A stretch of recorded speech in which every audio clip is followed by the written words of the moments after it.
Hey everybody, welcome to Game Day View, presented by Mercedes-Benz. Patrick Claybon, ecstatic to be here with my dear friends Greg Rosenthal and Cynthia Freeland. I am excited to pick some football games and not talk about the games that I picked because last week, it didn't go great. It went great for Cynthia Freeland, who's, Greg, concern level as Cynthia is now just 2 games behind. Oh, highly concerned. This feels like Terminator 2. The objects in my mirror are closer than they appear. You can't beat the model. I've learned this over years of the show. The model always comes for you. I'm currently like the healthcare professionals in the start of the movie. I mean, no, we're all very close. It's all very close. It is going well for some teams. The Baltimore Ravens got that big win in Santa Clara last week. They are the odds-on favorite to win the AFC Championship this season, the regular season championship, as things go forward, because if they win against the Miami Dolphins, it's over. They will have that 1 seed in the AFC. And so the 2 top teams in the AFC square off Sunday in Baltimore, the Dolphins and the Ravens. Last week, they got that huge win in Santa Clara. Miami's going to be missing Jalen Waddle for this one. Who walks away victorious? That Waddle injury helped make me feel better about the Ravens winning 26-21. I do worry, short week, coming back home, the emotional high of beating the 49ers, but the Ravens have passed every test because they have the best quarterback in the league right now. Lamar Jackson against the 49ers, to me, was special because it wasn't a special performance. This is the weekly Lamar that you're getting, and by that I mean he's doing whatever needs to be done. I actually thought there was more improvising in this game, more second reaction plays like the one you see here. He's rushed the ball 30 times over the last 3 weeks, definitely picked up that rate as you've gotten to the end of the season. And I'd like to see more in-rhythm throws against this zone defense. I think they will make him do that, but he's shown he can do that when asked. So whatever the defense is showing Lamar, he has answers for them. You know what's funny? I have the same scores. I have 26-21. Baltimore in this matchup. I want to talk about the safeties, as in Kyle Hamilton and Brandon Stevens, who, by the way, they rank number 2 and number 3 in terms of EPA allowed to opposing teams. That's ridiculous. That's like 2 and 3 in the league, and they're both on the same team. They play with each other. Obviously, you need to watch the injury report because Kyle Hamilton did get banged up in the last matchup. But I do want to point out that this is part of the major reason why we saw those intermediate passes not really work against the 49ers. And do you know what this Miami Dolphins offense looks a lot like? 49ers. Yeah, I can't tell if that's good or bad for the Ravens. Like, is it good that Mike McDaniel just saw a very similar offense and now he can adjust? Well, without Jalen Waddle, it makes it a lot more difficult. I think that they're going to lean on the run a lot more, but I still think that the safeties and the spine of that defense is going to make a big difference. Speaking of things looking similar, you guys know what my score for this game is? It's 26-21. Oh. Baltimore Ravens. I know I'm doing well, but you guys don't have to just cheat. In full disclosure, we had no idea. We just make these score picks. We all came up with the same pick. I just want to celebrate Jadeveon Clowney, not only having one of the greatest high school mixtapes of all time, but he's having his best post-microfracture knee surgery season ever, his highest pressure rate since 2018.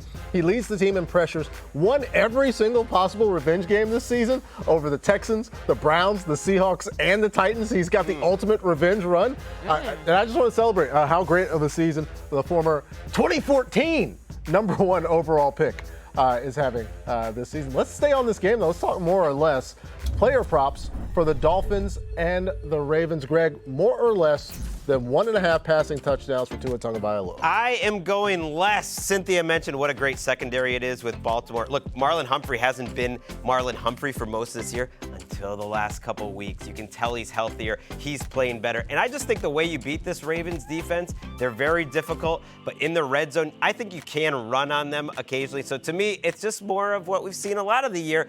When you get near the goal line, it's Raheem Mostert time. Even if they score 21, which is exactly what they're going to score, because all 3 of us told you, that's 2 for Mostert, 1 for Tua.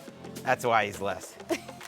All right, so Lamar have more or less than 290 passing and rushing yards combined. Well, I have 299, and you know my models are quite conservative, so this would be a big more for me in large part because there's no Jalen Phillips. I know we've talked about it, and we haven't really seen that come to bear out yet. Still been great. I think that this is going to be the game where you're like, yeah, well, we missed that guy that was pretty elite. They have a lot of good pass rushers, but their pass rush isn't quite the same as what we saw from the 49ers.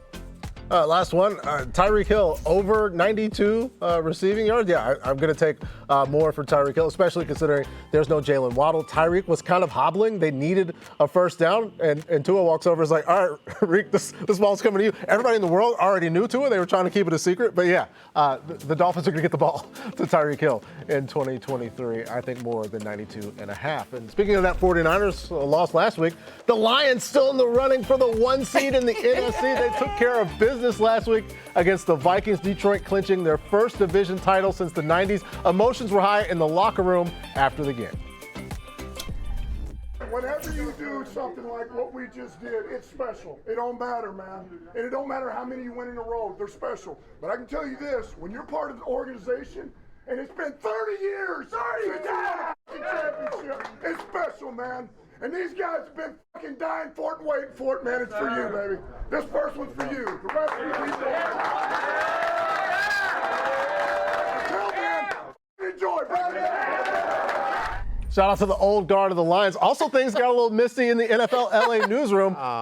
Cynthia Freeland, the waterworks kind of got going on live TV. I'm back there. I'm like, I want to go give Cynthia a hug, but they were doing Game Day Live. I started crying and then I started laughing because I was crying because it was a lot of emotions for TV, but it was awesome. I was so glad I got to capture that moment. 30 years in the making. A culmination of a day that was 30 years of Cynthia here at NFL Media. On that particular day, Cynthia's Lions, a huge matchup with the Cowboys Saturday night in Dallas. The Cowboys haven't lost at home since week 1 of last season. Does the streak stay alive, Cynthia? Yeah, the streak stays alive in this one. I have 30-26 in this matchup, a 4-point win for Dallas. Why? They don't really have a great answer for CeeDee Lamb. His production from the slot is ridiculous. If you look over the past 2 seasons, in fact, he's been the most productive receiver out of the slot. Some numbers for this year, 796 yards in the slot. There's all vertical routes. That's how he does it. We saw CJ, GJ not coming back necessarily this week. He's not going to play yet. I think they're holding off on that one.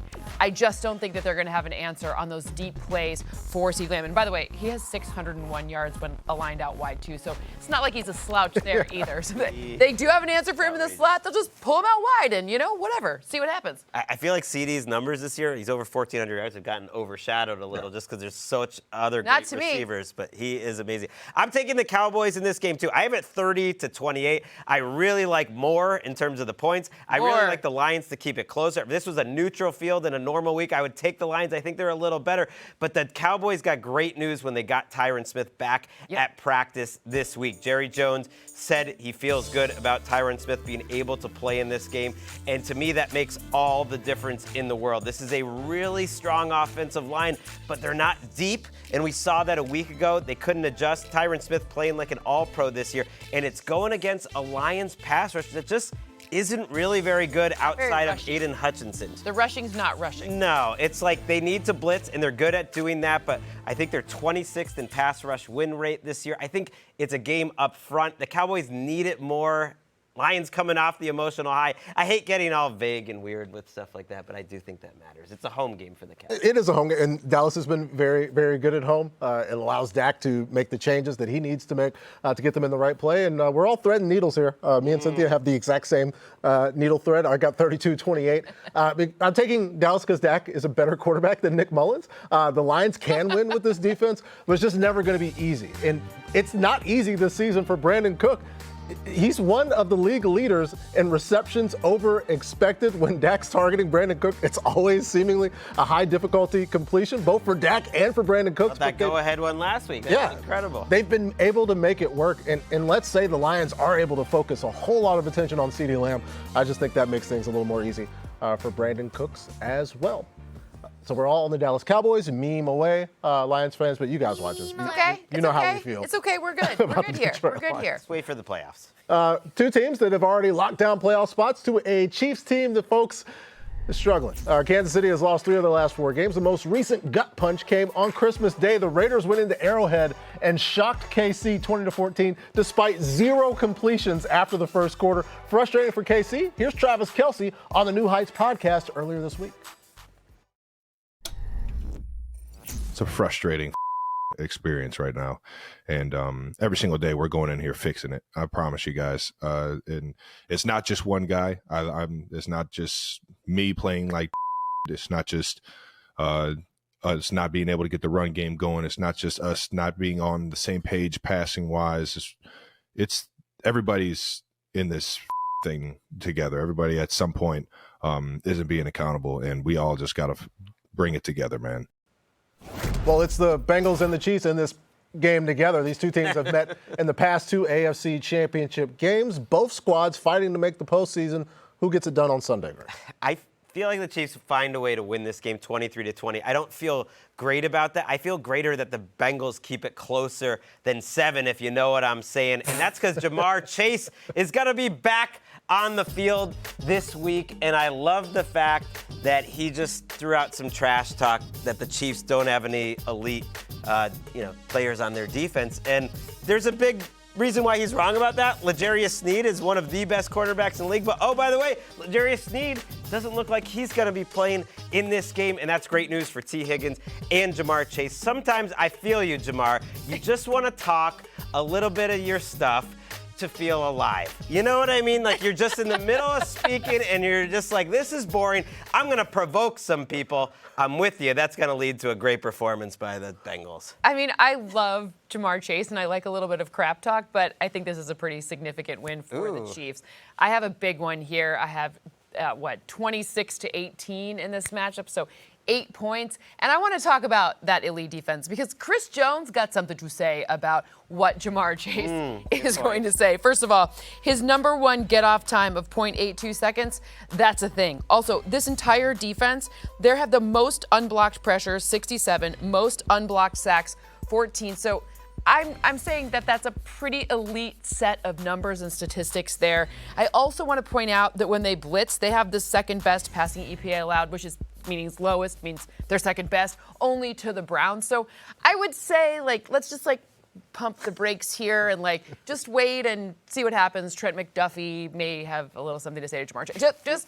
I'm just saying I love Jamar Chase, but if I were that defense, I'd probably be like, We're all on the same page regarding Jamar Chase. And it's probably, if Jamar Chase was to say, oh, you can't cover me, about the planet, he's right. But the problem is there's 10 other people on the football field at one time. And there's so many good Chiefs defenders. If it was a team that plays a lot of zone, we'd say, yeah, Jake Browning. The Chiefs can man up. And Trent McDuffie can play on the outside, but when he comes inside, he's like a created player for Steve Spagnuolo. The dude, he does line up wide sometimes. We never think about him out there. He's good in coverage. He comes into the slot. He's got 9 quarterback hits this season. He's got 3 sacks this season. He's forced 5 fumbles this season. It's just, there's so many guys on the field that can make plays, and they need to when the offense is struggling like they are. But I think they make enough plays against Jake Browning playing enough man. It's Husky on Husky crime. Ooh. Is this the first time we ever did a Chiefs winning across the board, and yet no mention of their offense? That's why I think the Bengals will keep it close. Lou Anarumo always has a good plan. We love Lou. Huge Lou fans. We're a Lou show of record. Still to come, Justin Jefferson and the Vikings playoff hopes hanging by a thread. Is that thread cut this week by Jordan Love and the Packers? Loser leaves town or stays in town, but it's sad. Picks coming up next.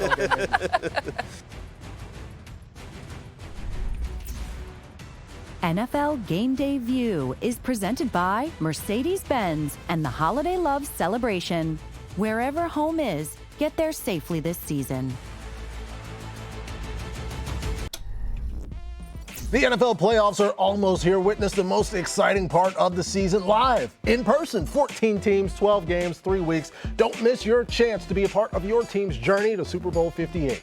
Tickets to all playoff games available now. Take your seat. Visit NFL.com/tickets to purchase your tickets today.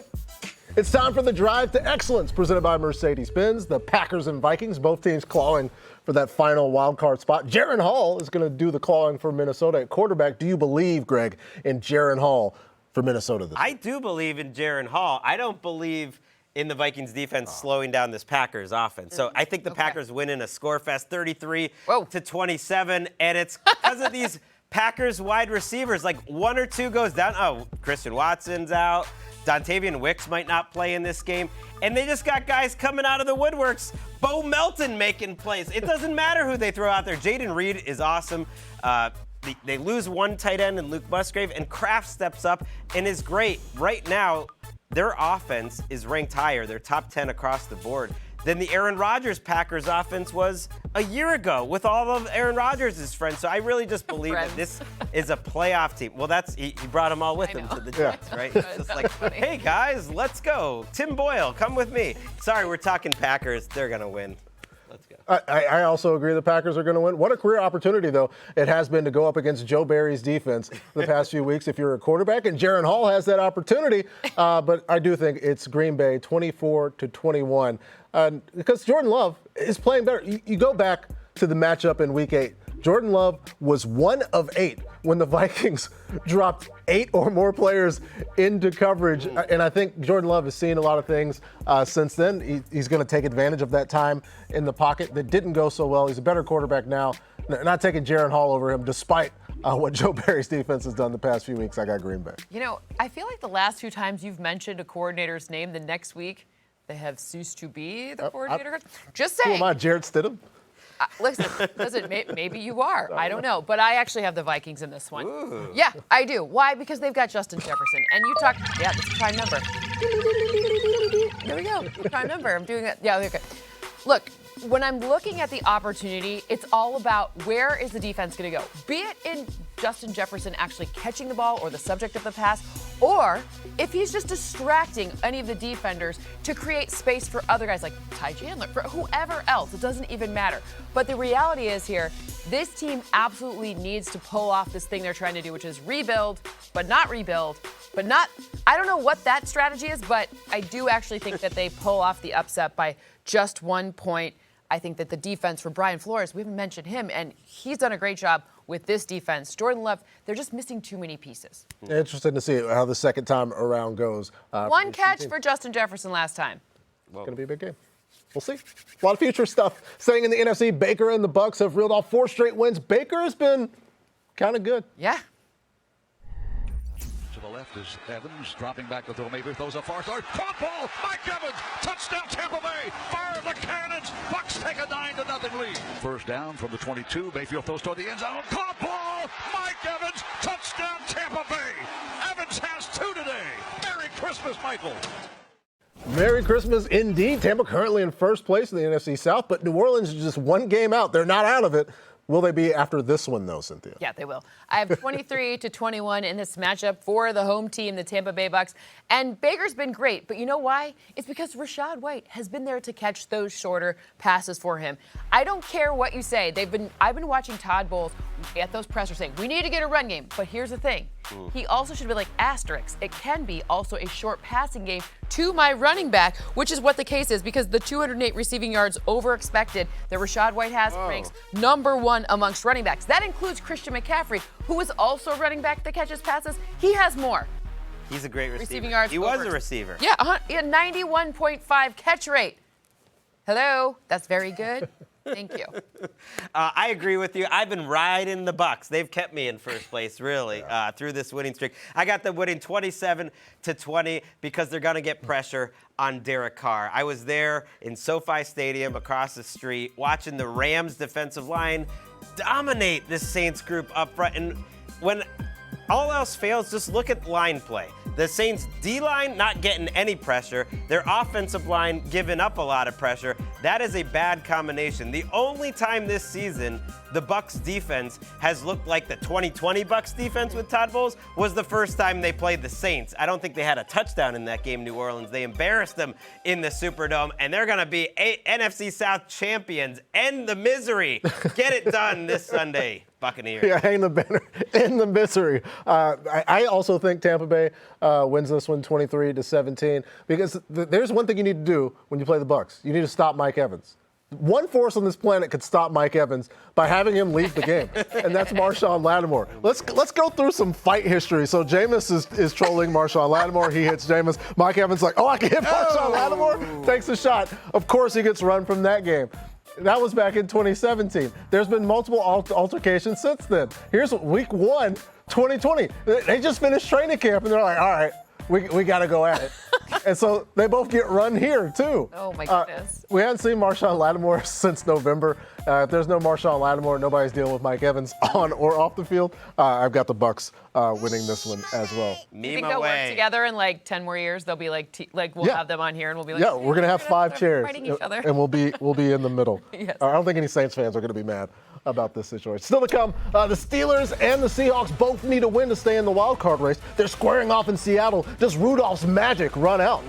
Our picks right after this quick break. Want more stats? Just ask Siri. Who leads the league in tackles?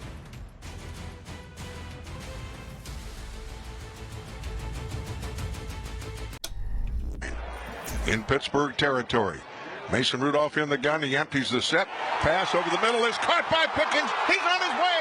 He's at the 40, the 50, the 45, the 40.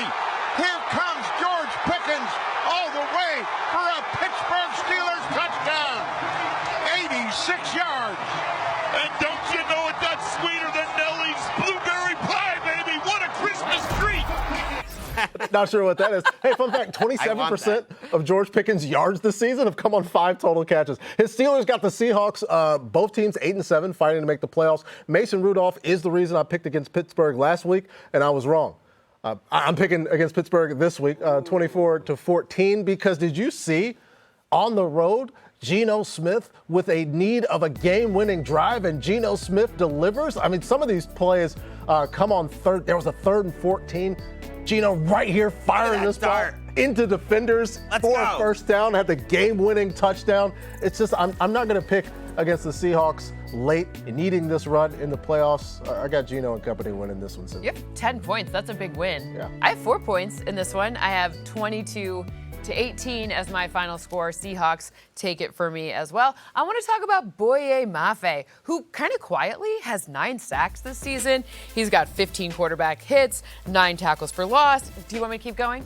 He's got 2 fumble recoveries. Like, I feel like when we think about Seattle, we think about their offense, and then maybe we think about a few of their secondary players. Devin Witherspoon had an amazing start to the season as well as a rookie. But we haven't talked about the pass rush very much. And Boye Mafe, which is a very fun name to say as well, like boy, yay, Mafe, right? Like that's how you learn. That's how I learned it. But I'm really impressed with what he's doing, and I think especially when you have an O-line that looks a lot like the Steelers, you have the opportunity there for Boye Mafe to maybe get another sack or maybe even 2. And I believe they used a pick from the Russell Wilson trade to get Boye Mafe. That one worked out pretty well for Seattle. No more Russell hate. No, I'm gone just too saying far. the trade gone was too great far. It went too far a long time freed ago. Geno. Patrick stole Geno from me. I couldn't talk about him. So I'm going to talk about the Steelers' defense and why they've struggled over the middle of the field this season. It's because they're slow at linebacker and they're slow at cornerback. What is my score? It's 23-17. I think they get over 3.5. And when you watch Pittsburgh this year, they just haven't known what to do with Patrick Peterson. They've moved him inside, outside. He gets picked on a lot. Their linebackers have been injured and slow. And as a Seahawks enthusiast, a Geno enthusiast, I want to see him use the middle of the field more. They throw to the outside more than any team in the league. They never throw to the middle, even though they have Jackson Smith and Jigba. Lockett can catch pass in the middle of the field. They have some good tight ends. I've seen Geno do it before. They were good at it last year. He was good at it with the Jets. So let's start using the whole field Seahawks as we get ready for the playoffs. Yeah, coach them up, Greg. And again, me and Masue, Steelers fans, we're all on the Seattle Seahawks. Let's take a look at some notable player props for this game. We got Geno going 248.5 passing yards. Mason Rudolph 1.5 passing touchdowns. Kenneth Walker over 61.5 rushing yards. Najee Harris 53.5. DK 63.5 receiving yards. Player props for the Steelers at the Seahawks. Elsewhere, as we get to some quick picks presented by Zillow, a battle of the birds, Cardinals and Eagles in Philly. What do you see happening, Cynthia? Well, Jonathan Gannon is going to be looking for revenge, but he doesn't get it because DeAndre Swift runs all over his team. Now, I have 30-20 right now. Okay. Kyler Murray has been on the injury report with an illness. If he doesn't play, just take that whole thing down a little bit, but keep the same difference between the two, just fewer points just in general. But DeAndre Swift is going to make his old DC really, well, I guess it wasn't really his. He was in Detroit, but whatever. The Eagles are going to use DeAndre Swift to run all over their old DC turned head coach. There's some weird shade there, but I think we start to see what we need to see from the Eagles. People are questioning what's going on there, the run game, whatever. We see more explosive plays from Swift. All right, let's go to the 49ers and Commanders. Jacoby Brissett expected to start for Washington. He's now questionable with a hamstring injury that came in practice. Is Jake Brisket with a bad wheel enough, Greg? No, it is not enough because Jake Brisket with any wheels doesn't play defense. So I'm going 50-21. Let's fry up the 50 burger in Washington. Is that where it is? I'm looking for points. big plays out of this San Francisco. 71 points. Yeah, that's totally reasonable. The Commanders are one of the worst defenses we've seen in a long time. Zero pass rush. They made the Jets' offensive line last week look like the 90s Cowboys, and then their cornerbacks give up a bunch of huge plays. You know who they're missing this week? Who? Both their starting cornerbacks for Washington. So we got backups on backups against one of the best offenses that we've ever seen. Just because they had one off week with some turnovers doesn't mean they've changed. 50 it up. And if Jacoby is out, make it 50-14 because Brissett's worth a touchdown, right? At least, but I guess not defense either way. 70 some odd points. All good. The Patriots and the Bills. The Pats shocked the Bills back in Week 7. They just got a primetime win on Christmas Eve because the Zap was dealing. The Zap. I got the Bills winning 23-13. Gabe Davis, glad to have you back in our lives. The cardio king of 2023 went over 100 yards last week. In fact, his last 2 games that he's had catches in, he's gone over 100 yards. He's been the ultimate boom or bust play. Contract year for Gabe. I would like to see Gabe get some catchable balls, not all just deep shots, so we can get Gabe Davis some money because he's been very good in the playoffs, especially for the Buffalo Bills. First up, the Raiders destroyed the Chargers, and then they went into Arrowhead and beat Patrick Mahomes. Is it time for us to start taking the silver and black more seriously? We're talking Raiders against the Colts coming up next on Game Debut.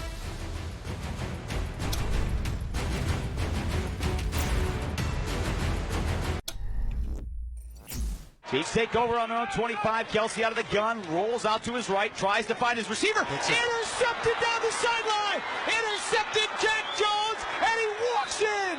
Touchdown. He stepped in front of Watson and took it 33 yards the distance for his second touchdown in as many weeks.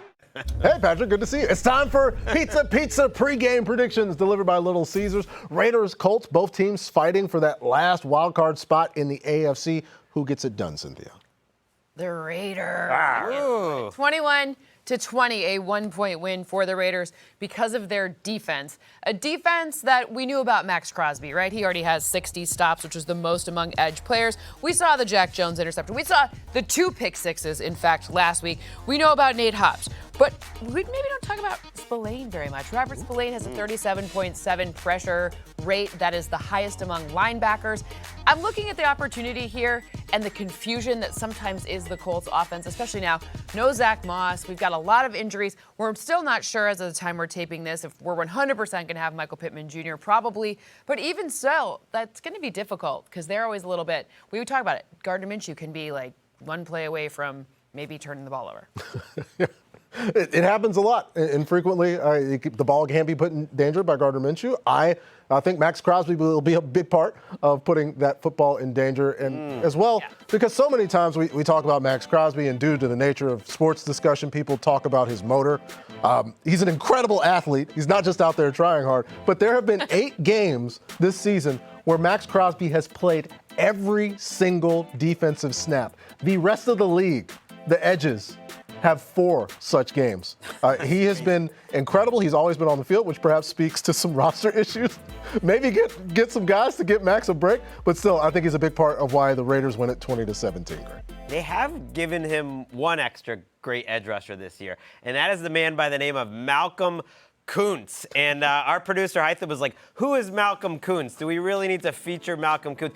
The fact that you don't know is why we got to feature him. He's one of the best secondary edge rushers in the league. And I'm picking the Colts anyways. It's 17-16. But you look at that number in the corner, it's 3.5. I feel better that it'll be closer than 3.5 than either team. But it's a just Greg here with the Colts. And Colts fans, if you're out there, you're wondering, how come we didn't show any Colts players? I don't know what to say about this Colts team. They are the #1 ranked team of I don't know what to say about them. But I'm giving you a Just Greg. That might be a curse because I haven't picked a Colts game correctly since Jim Sorgi was the quarterback. A lot to feel positive about as Greg has the Colts winning 17-16. Let's take a look, speaking of low-scoring games, at some of the lowest over-unders for the week right there at the top.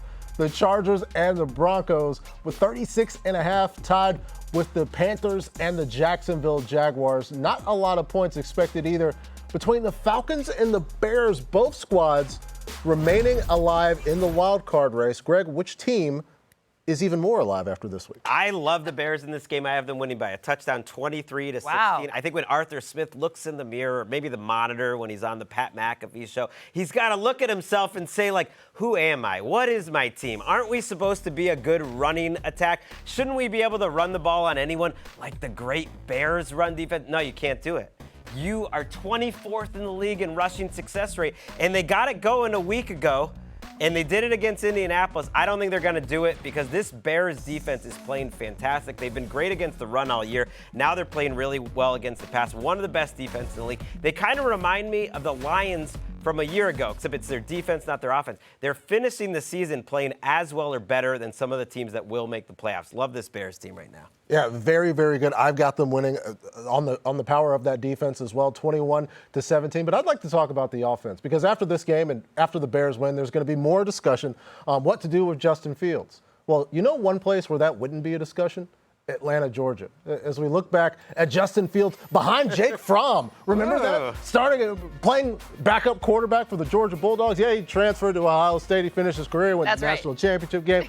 But before all that, Justin Fields was right there in Georgia. And I think ultimately the Atlanta Falcons made a mistake by not making an offer to Lamar Jackson. They made a mistake perhaps when they didn't draft Justin Fields. They'll have a chance to get a look at him up close and personal and maybe have a conversation with one of Cynthia's friends about making a trade. I'm going to be honest with you. He looks great in red. Right. He does look great in red, but he's not going to win this game. This is actually quite surprising for me that the model picked the upset here. Just a 1-point upset, though, 22-21. Yep, there it is. There it is. Yep, their smoke came out. It was crazy. But I want to show you something about what happened with this Falcons offense last week. We saw them use their playmakers. What? Really? That's crazy. I'm sorry. Is that Kyle Pitts? That's Kyle Pitts. Did you even remember who he was? No. Drake London got in on the action. Bijan Robinson had a number of kind of explosive situations, not just making it out of nothing, but actually being set up for explosive situations. And when I'm looking at the parts of this Bears defense, I think we got a little too high on the fact that they started off being not so great of a defense, and then they got Montez Sweat, and it looked like they were all the problems are fixed. Everyone's better. Yes, that's how I feel. Yeah, but Thank you. Unfortunately, they still have allowed 226 passes to be caught on open targets. And Drake London, he has actually done a really nice job in earning receiving yards over expected. So that is where the model is Taylor Heineke, he's going to be a little bit of a risk it kind of guy, and this could pay off with some spaces in the way the defense. In their defense, though, they had to play against Joe Flacco one week, and he's the greatest quarterback that's ever played. Clearly. I mean, recency bias. I just like that he says the F word. I never thought Joe Flacco would curse, and turns out he does. He's cool. None of us do. Coming up, C.J. Stroud is back, and just in the nick of time, the Texans can still win the division. Will they get it done Sunday against the division rival Tennessee Titans? Our picks coming up next.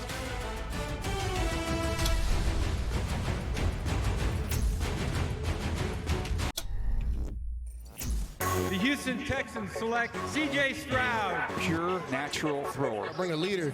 I bring me. C.J. firing downfield to his right. Tagged down to the house. C.J. Stroud with more magic. C.J. looking, throwing to the end zone. Caught, touchdown. Are you kidding? Stroud has got 6. He's in for the touchdown. And he has 3 interceptions in this game. Steph Curry don't ever stop shooting. What a throw by Stroud. I don't got no shame in my game. I'm keep letting it ride. The Titans, Texans in Houston this week. C.J. Stroud off the injury report. He's going to start. Will Levis is also back for the Titans. Battle of rookie quarterbacks. Who's supreme, Greg? I like the Texans in this game. They're a little banged up on defense, but offensively, getting Stroud back will be enough against a Titans team they beat a couple weeks ago with Case Keenum. Let's watch some of that footage because in that game, the Texans gained about 370 yards. The Titans gained 200. And once again, the quarterback was Case Keenum. I'm showing you Case because if the Texans with Case can win in Tennessee, the Texans with CJ can win in Houston. Sometimes it's as simple as that. That's my motto, a little A-B test. CJ Stroud, better than Case Keenum. That's Texans a little win. shade right there. No. That's my model. Okay, whatever. Just so you know, I have the absolute market cornered on saying the words, that's my model on television. Anyway, I have Houston in this matchup 23-19. I want to talk about Dalton Schultz for a little bit because when you think about this offense with C.J. Stroud, you think about his best pal. I don't know if they're actually best friends, but they've done a lot of damage together with Dalton Schultz. If you are in your fantasy finals, you need a tight end that you can rely on. This is one that feels good as gold against this Tennessee secondary that is very sus. So I'm looking at this opportunity here, and I'm thinking C.J. Stroud, he's going to be my O'Roy, and of course, Dalton Schultz, his bestie, is going to get in the end zone. I, much like Greg, don't adhere precisely to the transitive properties in football, but I do think Houston Texans win this game. Glad to have C.J. Stroud. 20-14 is the game, but they've had a lot of injuries on the defensive line, but let's just discuss that defensive line and just how good they have been. Jonathan Grenard is going to be out for this game. They do get Sheldon Rankins back. Will Anderson still dealing with the ankle injury, but this was them taking on the Titans. It was not that long ago. Will Levis struggled. Derrick Henry could do absolutely nothing against this front seven, and I think the Texans defense is enough.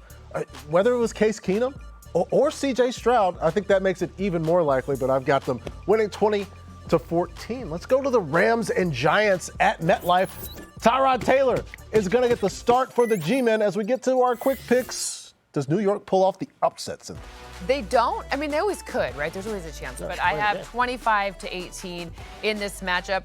Let's just talk about Matthew Stafford. I'm going to go on official hiatus, not talking about him because it's very likely that he ends up playing in Detroit against my Lions in their first home. Yeah, but I don't want that. But I really want to talk about how good he is, especially off platform, out of structure, like anything that could go wrong, no problem. You got number 9. And you know what? Puka Nacua, that's going to be the key to your fantasy playoffs too. I keep talking about this because it is important to pick the right ones, to pick the right guys in this particular week. But I'm thinking Matthew Stafford, this guy's really special. What he can do when everything else breaks down is ridiculous, and from any arm angle. Right. And he's been doing it, and this ties back. He was a Georgia Bulldog. Kind of like Justin. There we go. So I don't know. Something about that seems to resonate with me, but I'm not talking about him again until hiatus. No more Cynthia on Matthew Stafford. Can't do it. Crazy, but he kind of reminds me of Lamar on some of those sorts. As much credit as Sean McVay deserves, sometimes when it's just Matthew Stafford like sprinting left and throwing sidearm right, like, that's just Matthew Stafford doing stuff. There's no amount of coaching.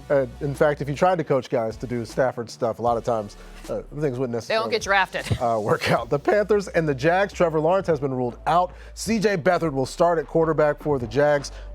Can C.J. Beathard do it? He can't for the first time all year. I am picking the Carolina Panthers to win a game. Now, they've won a couple games. I haven't picked them to do it. Now they're going to win. When I look back on my title this year of getting the picks right, this is the pick I'm going to remember because I believe in you, Bryce Young. I've watched your last 2 games. They were the best 2 games he's had all season. People are like, oh, it's against Joe Burrow. He was hitting some tight window throws. He made some plays with his feet that were really good. Here's one right here. Throw on the move for a touchdown. I just think he's more comfortable. He's playing better.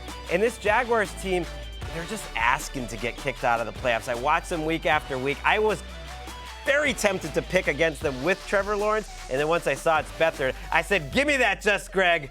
This is what's going to take me home for the title, the Panthers. Thank you. That's a lot of gloating.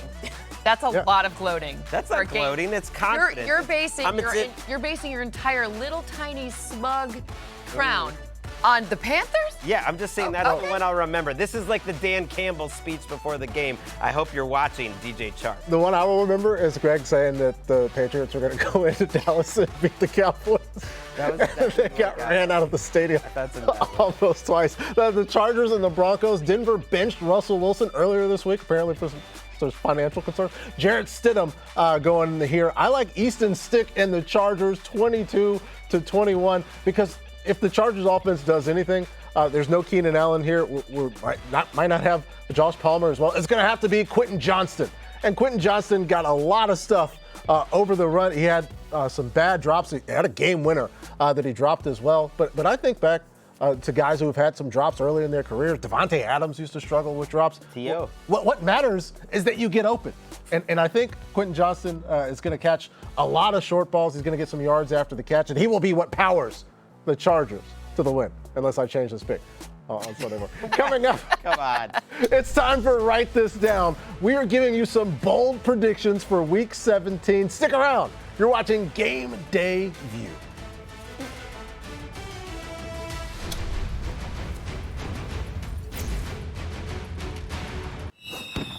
We're back on Game Day View. It's Sunday at 9 a.m. Eastern. Rich Eisen, Michael Irvin, Kurt Warner, Steve Mariucci, Gerald McCoy join Cynthia Freeland and Kimmy Checks for Game Day morning as reporters from all across the league in all of the stadiums get you set for a New Year's Eve edition of Game Day morning. Lamar and Tyreek facing off to determine who should win the MVP. And Kurt will tell us if Patrick Mahomes has lost his magic.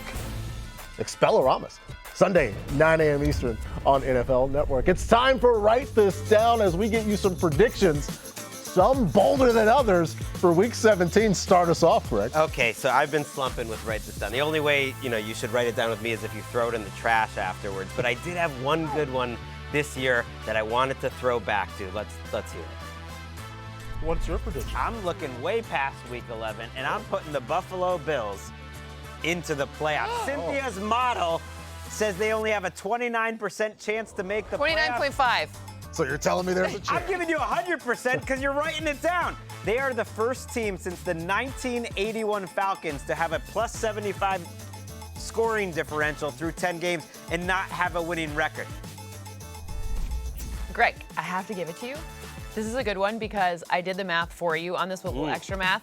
And if Miami loses this week, then not only do the Bills have a chance to make the playoffs, but they win the East in 51.1% of simulations. And that's it. That's my Write This Down. I nailed it in Week 11. Okay, they're not in yet, but they're going to beat the Patriots, and they're going to get it. And then next week, they're going to go ahead and win the division. All we need is the Dolphins to lose this week, the Bills to beat the Patriots, and it's going to happen. So hopefully you took my advice back then. Smart. They're going to make the playoffs. There were longer odds. Now take the win the AFC East odds. It's Bills fever. Maybe this is the year they actually make the Super Bowl because they just were down so low. Now they respond. I like it, and I'm going to actually go with something that is far more working for me. If it works, just keep going back to it. Jahmyr Gibbs, longest rush, they went all the way up to 15.5 yards. But let's be honest with you, 16 yards for Gibbs, this is like a first quarter type of situation thing. And if you're not going to adjust the number that I'm measuring against, hey, what you measure matters. I'm just going to take easy cheese. Might as well. Chase is you good. have nailed this week after week. My son Walker watches the show, and he's like, didn't she choose that last time? I was like, yeah. Walker, the answer is yes, and I'm going to keep doing it. The best part of it is by about 10:17 a.m. on the West Coast. This one's already in the bag. It's over so early every week. The thing is, you already get juiced when you see Jahmyr Gibbs is getting the football because he's so explosive. This has added another layer. I'm like, what's he going to do? I have a much more pedestrian Write This Down. We don't have long-term predictions or exciting plays. For some reason, the number for Joe Mixon rushing attempts is at 10.5. He's hit that number every single game this season except for one. It was a loss. I think Joe Mixon carries the ball more than 10.5 times. I think 11 carries is easy against the Kansas City Chiefs. That's something that I feel confident that you can write down, and I don't think we're going to look back at it. You know what? Listen, I'll give you another one because that one's Saturday. Oh, free. Wow, Sunday. Free. For free. Freeland. I'm so generous. Freeland, free pick. Here's what I'm going to tell you. Travis Kelce, he gets in the end zone. It has nothing to do with Taylor Swift, yes or no, no or yes. Travis Kelce, end zone, book it. There it is. Travis Kelce gets into the end zone. The Bills are going to win the AFC East. And 10 rushing attempts for Joe Mixon. Thanks for watching Game Day View. We'll see you next week.